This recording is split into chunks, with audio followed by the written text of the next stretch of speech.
உருட்டி முழிச்சுக்கிட்டு வாராரையா கருப்பு உடுக்க தலங்க கட்டி வாராரையா ஐயா கருப்பு மீச முறுக்கி வாராரையா குதிரை கனைக்கும் கருவத்தோட வாராரையா 18ஆம் படி கருப்பு முன்னோடியா எங்க கருப்பு சந்தோஷத்தை தாருமையா எங்க சங்கடத்தை தீருமையா சின்ன கருப்பு பெரிய கருப்பு கோட்டை கருப்பு வேட்ட கருப்பு விளையாடி ஓடிவாயா விசாருவாணி விசிவாயா வான இடி முழங்க வாயா இந்த பூமி.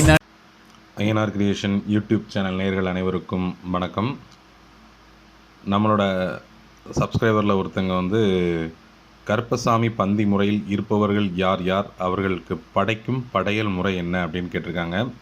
சிவ மது யோகா அப்படிங்கிறவங்க. இப்போ நம்ம கருப்பசாமி பந்தியில் இருக்கிறவங்களை பற்றின ஒரு சின்ன வீடியோ தொகுப்பை நம்ம இன்றைக்கி பார்க்கலாம். அடுத்து படையல் நான் இன்னொரு வீடியோவாக நான் அப்லோட் பண்ணுறேன். ஃபஸ்ட்டு கருப்பசாமி பந்தி அப்படின்னு எடுத்துக்கிட்டோம் அப்படின்னா, முதல்ல கருப்பசாமி இன்னும் யார், அவரோட அவதாரம் எப்படி இருந்துச்சு, அவரை பற்றின விஷயங்கள் எல்லாமே நான் வீடியோவில் இதுக்கு முன்னாடி ஒன்றில் கொடுத்துருக்குறேன். அந்த வீடியோட லிங்கு நம்ம டெஸ்கிரிப்ஷனில் நான் கொடுக்குறேன். நீங்கள் அந்த வீடியோ பார்த்துட்டு இந்த வீடியோ பார்த்தீங்க அப்படின்னா உங்களுக்கு அதோட கண்டினியூட்டி புரியும். ஏன்னா கருப்பசாமியோட தாய் தகப்பன் யார், அவங்க எந்த லிஸ்ட்டில் நம்ம பந்தியில் வருவாங்க, அவங்களோட முதல் மந்திரி யார், எந்த லிஸ்ட்டில் அவங்க ஆட் பண்ணுவாங்க அப்படிங்கிற ஒரு எக்ஸ்ப்ளனேஷன் நான் சொல்லும்போது நீங்கள் அந்த வீடியோ பார்த்துருந்தீங்கன்னா உங்களால் ஈஸியாக அண்டர்ஸ்டாண்ட் பண்ணிக்கிற முடியும். ஸோ நீங்கள் அந்த வீடியோ பார்த்துட்டு இந்த வீடியோ பார்த்தீங்க அப்படின்னா அந்த வீடியோ உங்களுக்கு ஈஸியாக புரியும். ஸோ நம்ம ஃபஸ்ட்டு கருப்பசாமி பற்றின ஒரு சின்ன ஒரு அறிமுகத்தை பார்த்துக்குறோம். கருப்பசாமி அப்படிங்கிறவர் ஒரு கிராம காவல் தெய்வம். இவரை கருப்பசாமி, கருப்பன், கற்பராயன், கற்பண்ணசாமி இந்த மாதிரி அவர் குடிகொண்டிருக்க இடத்துக்கு தகுந்த மாதிரி பல்வேறு பேர்களில் அழைக்கிறாங்க. பொதுவாக பெண் தெய்வங்களோட காவல் தெய்வமாக, இப்போ நம்ம ஒரு கோயிலில் அம்மன் இருக்காங்க அப்படின்னா அவருக்கு காவலாக இந்த கருப்பசாமி இருப்பாங்க. அதே மாதிரி தனி ஆலயங்களையும் கருப்பசாமி இருக்கார். பரவலாக நம்ம தமிழ்நாட்டில் கருப்பசாமி அப்படிங்கிற வழிபாடு எல்லா இடத்துலையும் பட்டி தொட்டி முட்டு முடுகு எல்லா இடத்துலையும் பரவி இருக்கக்கூடிய ஒரு வழிபாடு. கருப்பசாமி அப்படிங்கிறவருக்கு மதுரை இந்த நம்ம திருநெல்வேலி மாவட்டங்களில் அதிகப்படியான கோயில்கள் உண்டு. இவருக்கு அதிகப்படியாக நேர்த்திக்கடன்கள் அருவாள் தான் அதிகமாக நேர்த்திக்கடன் செலுத்துவாங்க. இவரோட உருவம் எடுத்துக்கிட்டிங்கன்னா நின்ற கோலத்தில் தான் இருப்பார். தலையில் பெரிய தலைப்பாகிய அல்லது உருமால், நெற்றியில் எப்போவுமே திருமணம் இட்டிருப்பார். விழிகள் எப்போவுமே அவருக்கு உருண்டை நல்ல விழியழகன்ட்டு வில்லுப்பாட்டிலே படிப்பாங்க அவரோட உருவமைப்பை வர்ணிக்கும்போது. அதுக்கடுத்து முறுக்கிய மீசை, அந்த ஒரு தோரணை, ஒரு காவலாளிக்குள்ள தோரணையில் அந்த விழிகளும் கொஞ்சம் மிரட்டுற மாதிரி இருக்கும். முறுக்கிய மீசையோட கையில் வீச்சருவாள் வச்சுருப்பார்.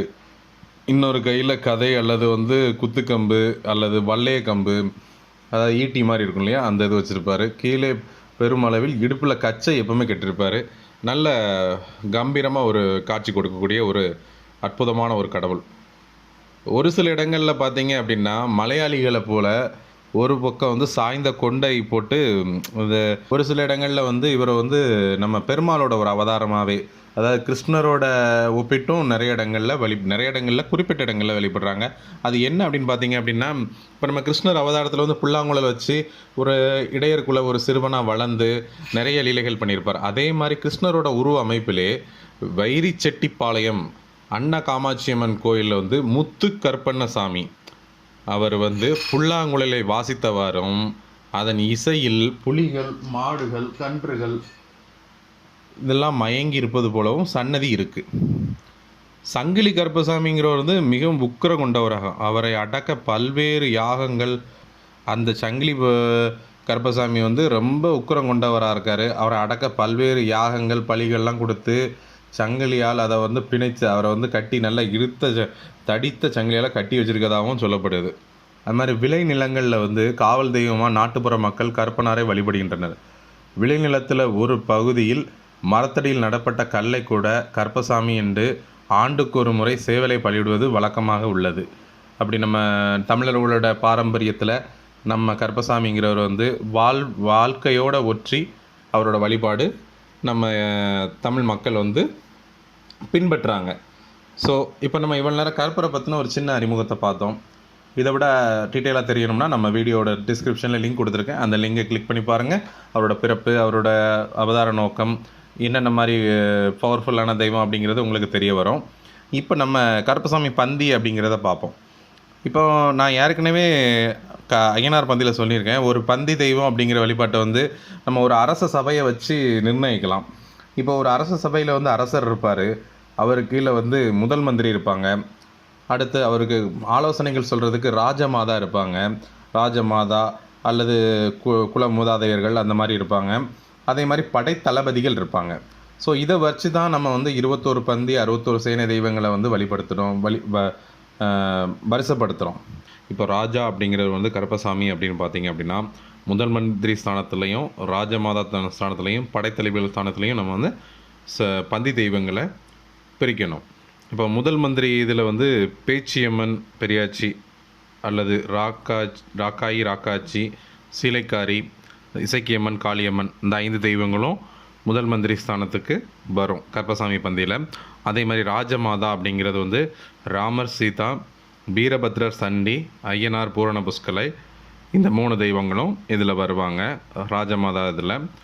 அடுத்து படைத்தளபதிகளில் வந்து கருப்பசாமி வந்து தன்னுடைய சகோதரர்களை இதில் வந்து படைத்தளபதிகளாக நிர்ணயிச்சிருக்கிறாரு. அது யாரெல்லாம் அப்படின்னு பார்த்தீங்க அப்படின்னா, ஸ்ரீ சமய கருப்பசாமி, ஸ்ரீ நொண்டி கருப்பசாமி, ஸ்ரீ சந்தன கருப்பசாமி, ஸ்ரீ மாசன கருப்பசாமி, ஸ்ரீ மண்டு கருப்பசாமி, ஸ்ரீ மாய கருப்பசாமி, ஸ்ரீ ஆகாய கருப்பசாமி, ஸ்ரீ மலையாள கருப்பசாமி, ஸ்ரீ மாரடி கருப்பசாமி, ஸ்ரீ கோட்டைவாசல் கருப்பசாமி, ஸ்ரீ சின்ன கருப்பசாமி, ஸ்ரீ பெரிய கருப்பசாமி, ஸ்ரீ வீர கருப்பசாமி, ஸ்ரீ ஆண்டி கருப்பசாமி, ஸ்ரீ மாட கருப்பசாமி, ஸ்ரீ புனுகு கருப்பசாமி, ஸ்ரீ வேட்டை கருப்பசாமி, ஸ்ரீ சோனை கருப்பசாமி, ஸ்ரீ சங்கிலி கருப்பசாமி, ஸ்ரீ முத்து கருப்பசாமி, ஸ்ரீ சப்பானி கருப்பசாமி, இவங்க 21 பேரையும் தன்னோட படைத்தளபதிகளாக நிர்ணயிச்சிருக்கிறாங்க. அப்போது முதல் மந்திரி இதில் இருக்கக்கூடிய 5 அம்மன்களுக்கும் 5 சேனை தெய்வங்கள், அதாவது ஒரு தெய்வத்துக்கு ஒரு துணை தெய்வம், அதாவது ஏவல் வேலைகளை செய்யக்கூடிய தெய்வங்களாக அது வந்து 5 முதல் மந்திரி 5 பேருக்கும் 5 துணை தெய்வங்களாகவும், ராஜமாதா 7 பேருக்கு 3 துணை தெய்வங்கள், அதாவது ராஜமாதா அப்படிங்கிறதுல ராமர், சீதாவுக்கு ஒரு துணை தெய்வம், வீரபத்ர, சண்டிக்கு ஒரு துணை தெய்வம், ஐயனார், பூர்ண புஷ்கலை இவங்களுக்கு ஒரு துணை தெய்வம், விதமாக 3 துணை தெய்வங்களும். அதே மாதிரி படைத்தளபதிகள் 21 பேருக்கு 21 துணை தெய்வங்களாகவும் மொத்தம் 62 துணை தெய்வங்கள் இதில் கூறப்படுகின்றன.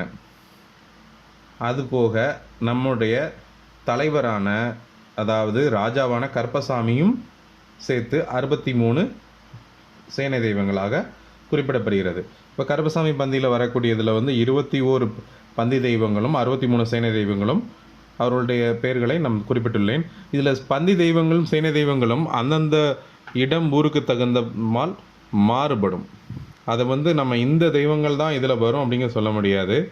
உதாரணத்துக்கு இப்போ ஒரு சில இடங்களில் வந்து ராமர், சீதா ஒரு சில கருப்பசாமி கோயிலில் இருப்பாங்க, ஒரு சில இடங்களில் வந்து வீரபத்ரர், சண்டி இருப்பாங்க, ஒரு சில இடங்களில் வந்து ஐயனார், பூர்ண புஷ்கலை இருப்பாங்க.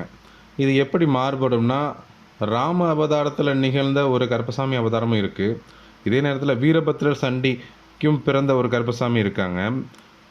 இது போக நம்ம கிராம தெய்வங்கள், அதாவது கிராமங்கள் நம்ம முன்னோர்கள் வாழ்ந்து அவங்க ஒரு தெய்வ நிலையை அடையும் போது அந்த மாதிரி வரக்கூடிய கருப்பசாமி கோயில்களில் வந்து ஐயனார், பூர்ண புஷ்கலை வந்து ஒரு ராஜமோதா ஸ்தானத்தில் அவங்கள வந்து இருந்து வழி நடத்தக்கூடிய ஸ்தானத்தில் இவங்க வாராங்க. ஸோ ஒவ்வொரு கோயில்களை பொறுத்தும் இந்த பந்தி தெய்வங்கள் மாறுபடும், சேனை தெய்வங்களும் மாறுபடும். இந்த சேனை தெய்வங்கள் நான் ஏற்கனவே ஐயனார் பந்தியில் சொன்ன மாதிரி அந்த கோயிலுக்கு பாத்தியப்பட்டவங்க, முன்னோர்கள், அந்த கோயிலை உருவாக்குனவங்க, அந்த சாமிக்கு ரொம்ப பிடித்தமான வேலைகளை செஞ்சு சொன்ன சொல் தவறாமல் வாழ்ந்து மனிதனாக இருந்து தெய்வமாக மாறக்கூடிய ஆற்றல் படைத்த மாமனிதர்களும் இந்த சேனை தெய்வங்கள் வரிசையில் அவர்கள் மனிதனாக வாழ்ந்து இறைவனடி சேரும்போது இந்த கோயிலில் அந்தந்த கோயிலுக்கு பாத்தியப்பட்டவர்களாக இருந்தால் அந்த கோயிலில் அவர்களும் ஒரு இடம் பிடிப்பார்கள் என்பது உண்மை.